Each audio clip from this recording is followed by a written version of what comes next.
تسا نبی دی ناموس نال غداریاں کر کے پیسے لڑ دے ہو قوماں کولو، تمہیں پتہ ہی نہیں ہے حضور کی عزت کا مسئلہ کیا ہے. تو رب سب سے بڑا غیور ہے. حضور نے فرمایا سب تو بڑا غیرت مند رب ہے. جناب یوسف علیہ السلام دے بھائیاں نے جناب یوسف علیہ السلام نو کھوہ وچ سٹیا نا تے قافلہ آ گیا، انہیں ڈول پایا تے جناب یوسف ڈول پکڑ کے تے کنویں دے باہر آ گئے. قالو یا بشرا ھذا غلام، وہ کہنے لگے وہ کتنی خوشخبری والی بات ہے، یہ وچوں بچہ خوبصورت نکل آیا. بھائی پھر نسدے آئے، انہیں کہا تو ساڑا بھجیا ہوا غلام ہے. انہیں کہا ان کی پروگرام ہے. انہیں کہا وَشَرَوْا بِثَمَنٍ بَخْسٍ دَرَاهِمَ مَعْدُودَةٍ وَكَانُوا فِيهِ مِنَ الزَّاهِدِينَ. انہیں کہا یہ غلام بیچنا ہے، نسن دی بڑی بھیڑی عادت ہے، چند کھوٹے درہم ہی دے دیو اسی یہ غلام بیچنا ہے. جناب یوسف دی قیمت لگی بازار مصر وچ. اے علماء کم از کم 6 مہینے جمعہ پڑھا سکتے ہیں سورہ یوسف دے ہوتے، تسی کیوں نہ پڑھان دے جمعے؟ سورہ یوسف پڑھ کے دسو قوم نو کہ جناب یوسف دی صرف قیمت پئی ہے بازار وچ. رب 7 سال قات لے آیا مصر وچ، 7 سال قات سالی آ گئی. دودھ پیندا بچہ بھی جدو جناب یوسف دے پیراں وچ وکیا نہیں سی نا، دودھ پیندا بچہ بھی جدو ماں پہ ویچ کے نہیں سننا گئے، اس وقت تا رب قات نہیں ہٹایا. رب اپنے نبیوں دی عزت دے بارے اتنا غیور ہے، وہ تو جناب یوسف ہے. اور امام الانبیاء کی بات تو ہے ہی نرالی. اسے زندگی نو کچھ نہیں کرنا، اسے زندگی نو. حضرت خبیب بن عدی دی قبر ہے جی کدھر نشان؟ حضرت خبیب بن عدی صحابی رسول دی قبر دا نشان ہے. مشرکین مکہ نے آپ نو سولیوں تے بدھیا، پہلے سولیوں تے بن کے نا پھر انہاں پورے عرب نو بلایا. انہاں کیا امام الانبیاء دے غلامہ نے جدہ جدہ بندہ ماریا، جنہوں نقصان پہنچایا. ایک غلام قابو آ گیا خبیب بن عدی، اسی نو بند دیتا ہے سولیوں تے. آؤ تے تلواراں تے نیزے لے آؤ تے چھرے لے آؤ تے چاقو لے آؤ تے تیر لے آؤ. ایک بندے کوڑو تسی بدلہ لو. تسی سوچ سکتے ہو ایک بندے کوڑو کتنا بدلہ انہاں لے ہونا. سب تو زیادہ ظلم خبیب بن عدی نال ہویا. انہاں کینچیاں نال آ کے آپ دا ایک ایک جسم کٹیا اور آپ نے پھر تختہ دار ہوتے ترانہ پڑھیا. مکہ تو حضور بہت بعد اچ فتح ہویا نا جی. آپ نے جتھے مقام تنعیم ہے نا مسجد عائشہ، اس مقام ہوتے آپ نے تختہ دار جدو آپ دا جسم کٹ رہے سن نا اور دوروں ہٹ کے نشانہ بن رہے سن. لو تو نہیں سی نا، خبیب بن عدی دا جسم تا انسان والا ہی سی نا.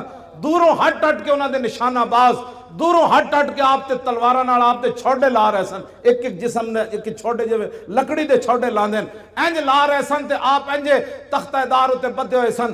تے آپ نے انہوں نے ویکھ کے فرمایا تم کیا سمجھتے ہو کہ میں نے جن کا کلمہ پڑھا ہے میں بے وفائی کر جاؤں گا؟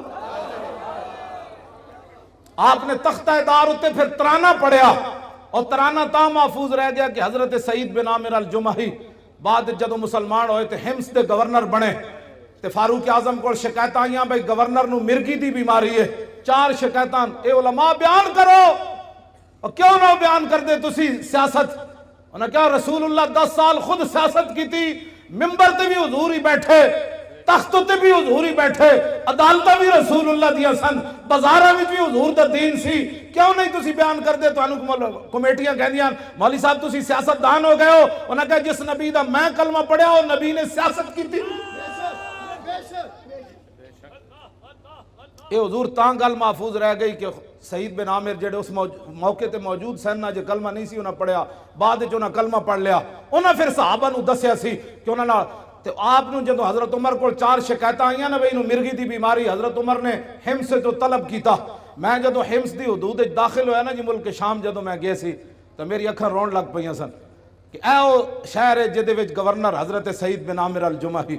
قبر میں نو نہیں ملی، میں اتھے حاضری ضرور دی خالد بن ولید دی قبر تے، آپ دی قبر میں نو مل گئی، میں اتھے حاضری دیتی. بہرحال سعید بن عامر الجمحی جدو حضرت عمر کو آئے نا 4 شکایتاں سن، انہاں وچ ایک مرگی دی بیماری. آپ نے فرمایا تو انہوں مرگی دی بیماری روزانہ ڈھائے پاندے ہو، بے ہوش ہو جاندے ہو؟ آپ نے عرض کی تھی نہیں. انہاں کہا پھر بے ہوش کیوں ہوندے ہو؟ فرمایا جدو جسم کٹیا جا رہے سی نا سولی تے بن کے اس ویلے میں موجود سی تے میں جدو تصور کرنا میں بے ہوش ہو جانا.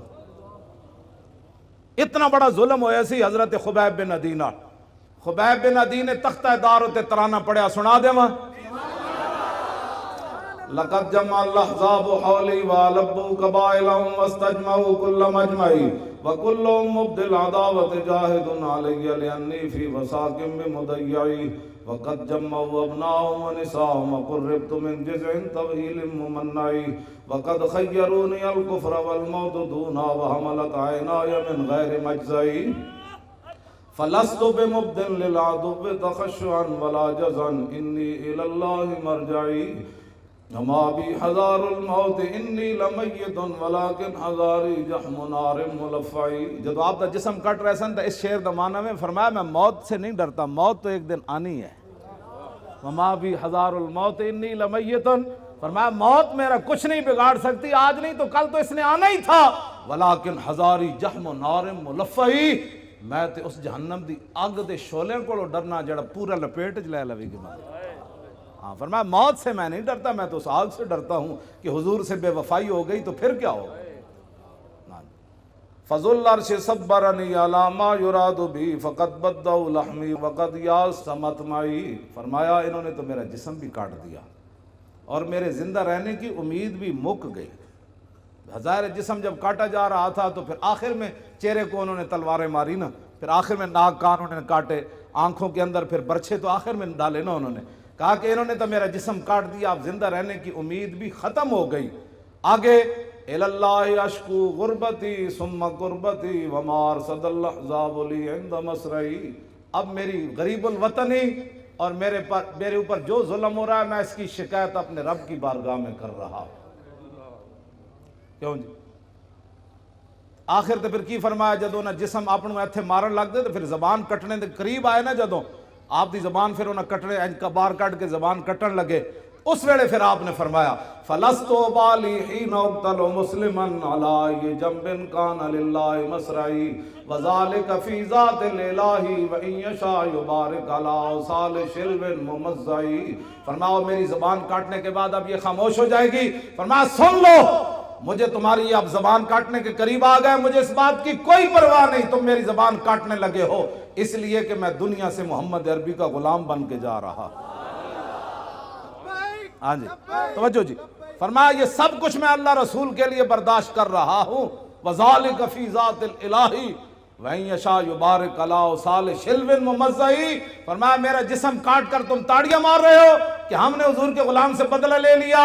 فرمایا جس رب کے لیے میں نے یہ اذیتیں برداشت کی ہے نا، میرا رب قادر ہے میرے کٹے ہوئے جسم کو پھر جوڑ دے گا. ایسے کر دے گا.